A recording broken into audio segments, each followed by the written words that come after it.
Lamborghini is probably the most blasphemous car that you can ever purchase. You may be thinking, oh, it's just a car. Why you say something like that? And I'll tell you the reasoning. There was a time in the Bible when the chosen people of God, Israel, that God had taken them out, out of bondage from being slaves. And then he went up in the Mount Sinai with Moses to talk and to commune with Moses. And then Moses came down after 40 days. And lo and behold, the people of Israel that had made a graven image, that had made a golden calf, and they bowed down to it, giving it the glory for bringing them out of the bondage. And that's why God hates idols. He hates idolatry. And what do we see with the Lamborghini symbol? It's right before your face. Blatant mockery against the true and living God. But we know God is not mocked. And this is the calf that they worship. I mean, after all, how many people, are consumed with the, trying to chase money, trying to chase wealth to make a purchase of something like this because, they're in bondage, because they have an idol in their life. The fate of Wall Street's signature beast. Today, Mayor de Blasio's office announced the city is proceeding with plans to move the charging bull. He's been at a disagreement with the artist, who says the monument was meant only for its current spot at Bowling Green. Well, the mayor says the bull has to be moved for safety reasons. It's supposed to be put out to pasture somewhere in front of the New York Stock Exchange, most likely near Fearless Girl. Such blatant, mockery and blasphemy displayed right before your face. I mean, people spend large sums of money just to go to New York and take a picture with the supposed charging bull. But I know what it stands for. It's the mockery of the greeting word of God, the scriptures. And this is the calf they have raised up and made a graven image of, because they're a bunch of idol worshippers worshiping money and getting ahead. And that's why it's located in the center of Wall Street, because these people, they're Luciferians. They hate the God of the Bible.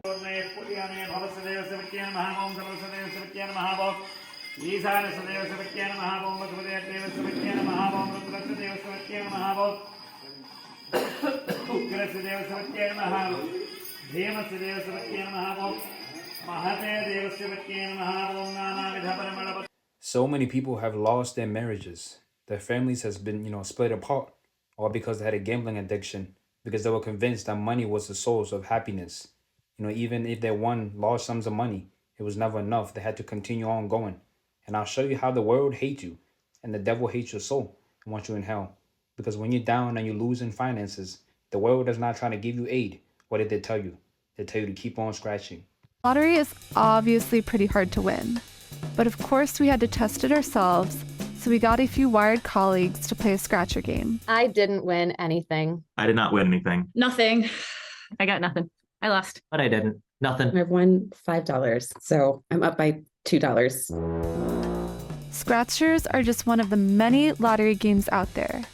Beyond that, you have draw games at both the state and national level, and in particular the Powerball, which keeps on making the news. The New World Order wants to do, the beast system, enslaving mankind, all of these things. It is all worthlessness. This world is not, is passing away. It is not good for you. We are not to be a part of this world. We are simply passing through this world. Everything that this world has to offer is worthless.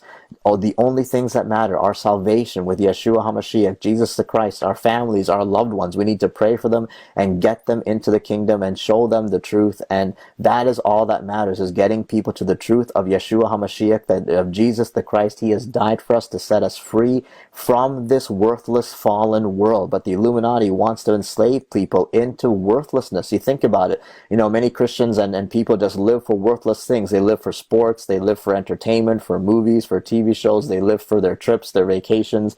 When you live just for this life, it's like building your life on the sand. It's not building your life on the rock of Jesus Christ. I was watching TV the other day, and this show comes on with these religious fanatics. They were crazy. Well, you would think they were crazy if you didn't understand their culture and their religion. See, that's just the thing. They were worshipers of idols, and they took things to extremes. They painted their bodies. They wore these ridiculous costumes. They chanted, they danced, they made sacrifices to their idols.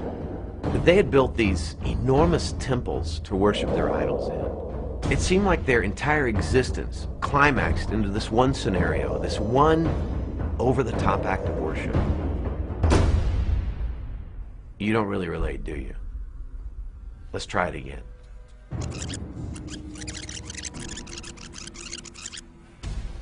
I was watching TV the other day, and this show comes on with these religious fanatics. They were crazy. See, that's just the thing. They were worshipers of idols, and they took things to extremes. They painted their bodies. They wore these ridiculous costumes. They chanted, they danced, they made sacrifices to their idols. They had built these enormous temples to worship their idols in. It seemed like their entire existence climaxed into this one scenario, this one over-the-top act of worship. Idol worship. It's not just about golden calves anymore.